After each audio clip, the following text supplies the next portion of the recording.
Hello and welcome to Driver's Therapy. Today we have a very special treat. As you can see behind us, we have a 2016 Porsche Cayman GT4 and we have a 1991 Honda/Acura NSX. And guys, I am truly excited to make this video. Now in this video, we're going to be talking about the similarities, which there is a lot, more than I even thought after doing some research. We're going to talk about how they feel on the road, how just my impressions of owning both cars and driving them, how I feel that they're interconnected. And just like the title says, same soul, different era. I don't know what I did with my hands like this, but I'm just excited about this video. All right, guys, let's talk about the similarities. Now, you better buckle yourself in here because this is pretty funny. Are you ready? All right.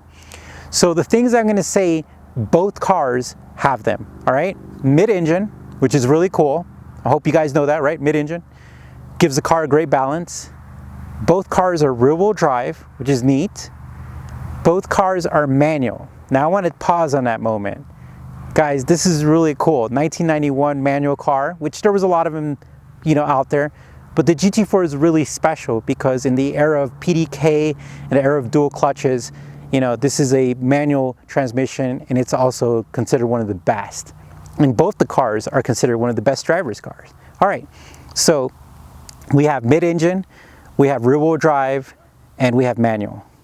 But if you look over here, you also see the side vent right there in the GT4. It says GT4 on it. And if you look over here on the NSX, it also has a side vent. Now, you would think that'd be standard with all mid-engine cars, but it is really neat to see them right behind the door. They're placed pretty identical. And on top of all that, this is fun too. They both have wings. The GT4 has that really cool wing. It's more pronounced, but the NSX, the wing just flows more with the body. Now, this is where I have to bust out a piece of paper because, my memory's not that good sometimes. All right, guys, these facts and these technical facts are pretty cool. So the curb weight, which I didn't know what curb weight or gross weight was until we came here. Well, I knew what it was, but I forgot. And essentially, curb weight is the car by itself, and gross weight is with passengers and other stuff. And the curb weight for the NSX is 3,010 pounds, and the curb weight for the GT4 is 2,955 pounds. That is a 55-pound difference, but here's the cool part. I have an aftermarket exhaust that's lighter, so I really think that they're even closer. These two cars standing behind me are even closer than they are from the factory, which is pretty cool. Now, when I'm in one of them, they're about 4,000 or 5,000 pounds. Hey, I like my tacos, man. Taco Bell, don't hate on me.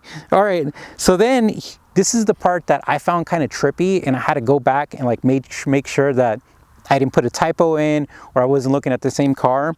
But the length of the NSX is 173.4 inches, and the length for the GT4 is 174.7 inches. Guys, that's just a little bit over an inch. Isn't that crazy? That is pretty close. Now, this is the part that was a little like, whoa, like, hold up. Is there a conspiracy here? All right, the width for the NSX is 71.3 inches, and the width for the GT4 is 71.5 inches. It's pretty much identical. That's crazy. And then the height, which, before I tell you the height, you gotta know something real quickly. The GT4 has 20-inch wheels, which is crazy. And the NSX has 15-inch in the wheels in the front and 16-inch wheels in the back. So I just want you to consider that. So the height for the NSX is 46.1 inches and the GT4 is 49.89 inches. And the height is pretty much the biggest difference when it comes to dimensions, which is crazy. Well, guys, now let's talk about the driving experience. Whoo! So here in Colorado, I drive these cars all the time. I love them. I have like my routes and my roads, and I just go out and I just enjoy them. It's driver's therapy, but also it's just huge hobby and passion. So I've gotten to take out the GT4 now for a few drives and gotten to kind of connect with the car. It was a little intimidating at first just because of the type of car and understanding how to learn it, but now I'm feeling more comfortable where I can immerse myself now with the driving experience. The NSX, I mean, I've literally just driven it everywhere. So I wanted to drive the GT4 until I got to a point where I could honestly sit down and just internalize how I feel about them and try to communicate that to you guys as far as the driving experience. Now, with both cars being mid-engine, I want to make sure you guys understand that mid-engine cars are very special, especially very well finely tuned cars like both of these. You know, a car with rich history like Senna. If you guys don't know, Ayrton Senna, you know, had to part with the suspension. You know, this was a time that Honda was dominating Formula One as far as their engine goes. They have rich history. This is Honda's like golden era of engineering, and this is a masterpiece. And then Porsche, guys. Porsche has an amazing track record, and pun intended, because they actually put their cars on the track in the races. They do Nürburgring, they do the Rolex 24 IMSA races, they do Le Mans. I mean, these guys are serious. They're serious about their motorsports, and they're serious about their GT cars. So these cars have a lot of rich history in racing and driving, and they truly are about driving. So when I drive the NSX, guys, I just feel very connected to the car and the road. Now, I know a lot of people, you know, they like to go fast in a straight line, but there's something really special about a car that is designed to handle the curves, handle the banks, and just flow, just seamless, and just give you the confidence that, honestly, I haven't gotten from a lot of other platforms at all. The GT4 delivers that, but it delivers it with more of a car than a lot of us, including myself, will ever tap into. It's a GT car, and I find myself enjoying the car, but when I press on that gas, I find myself doing speeds that I never thought are possible as far as feeling them. Like, in these type of cars, 60 miles per hour feels like you just hit pause on life, and you're just like moving slow. You're like, whoa. And it's essentially because the car is just designed literally to just the nut and bolts to deliver an outstanding driving experience, and especially in a lot of those times in a track environment at a high rate of speed. So one thing I love about these cars that are different than anything is the way they connect to the driver. Now, you've heard about a driver's car. What is a driver's car? A driver's car is a car that is the whole experience.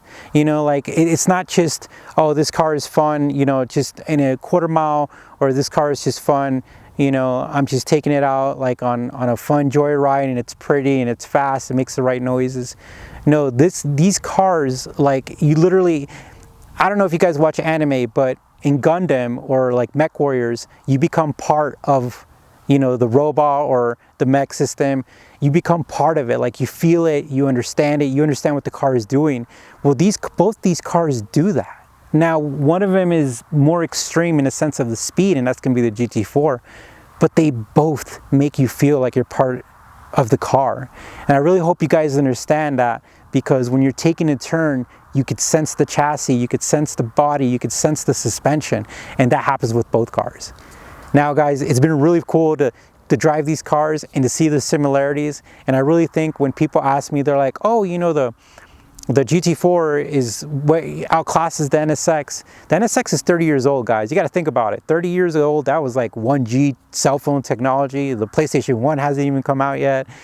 You know, these cars are almost identical as far as the enjoyment goes. Now, as far as the performance goes, honestly, with the GT4, you'll never experience the full potential on legal roads unless you go to the track. And at that point, definitely the GT4 is in a whole different class. But on your day-to-day experience, they both put a smile on your face. Well, guys, thanks for watching the channel. I'm super excited. I hope you guys learned a lot. You stay tuned, and we'll see you soon.